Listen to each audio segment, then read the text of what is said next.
I have the real one here too. There's the big one without a nozzle.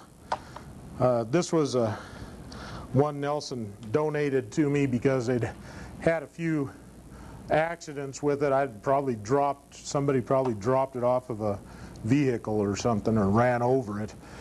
The arm got beat up on it, so they donated it to the class.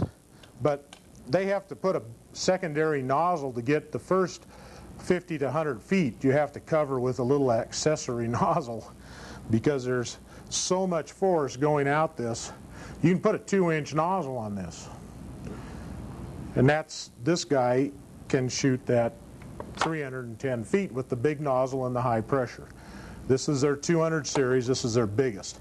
Works exactly the same way. Has the same effective drive mechanism on it. Has the same reversing mechanism. It's just all scaled bigger. So we have the return drive mechanism here to make it go in reverse. The brake and so on is not here. They've taken it off. I'd hardly be able to pick it up otherwise like that. This style,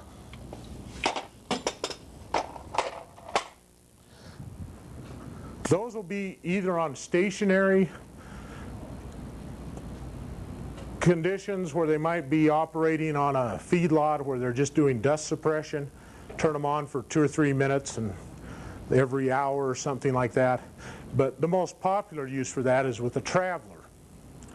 Ever seen those big hose reels with the sprinkler being towed in across the field with a great big gun on it? That's the type of sprinkler that was designed for those big travelers.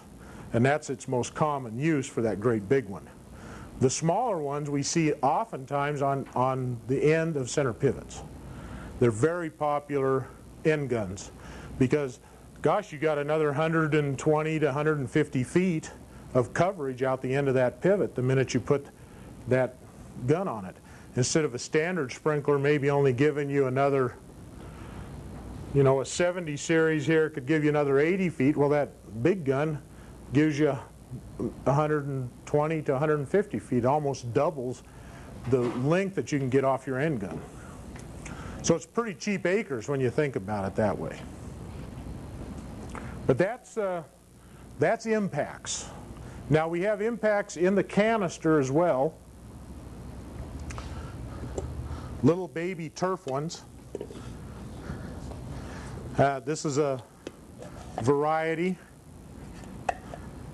that you can find for home lawns, and it just has a plastic head in it, an inexpensive turf pop-up, and works exactly the same way, except everything's plastic. There's a little weight on the end of the plastic arm, metal weight, to give it enough drive. Again, you have to really be careful about the pressure that these run at. This is a 20 series size.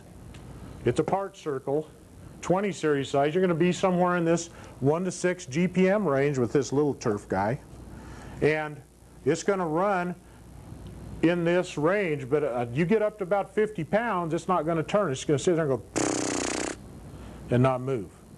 You get it too low a pressure, it doesn't have enough pressure to make it drive, and it'll just sit there and go tick, tick, tick, tick, and never move. So you have to get in a pressure range where they'll operate. So they're somewhat delicate in that regard. But you can access this, just put your pencil right in the bottom of it, and you can push it up like that. Now they make those up through the different sizes. We can get the 30 series in the canister, the 40 series, the 60, the 70, and we'll look at one of those bigger ones here in a minute. I don't know if this one will pop up. Yeah. Different manufacturer with a metal head this time, a regular brass head, exactly the same style, 25 series brass head we looked at in class that we passed around, except now it's in a canister. And it pops up out of the ground to water, and then when the pressure goes off, the spring just sucks it back down. And these are put in right at ground level so that they don't interfere with the playground or the mower.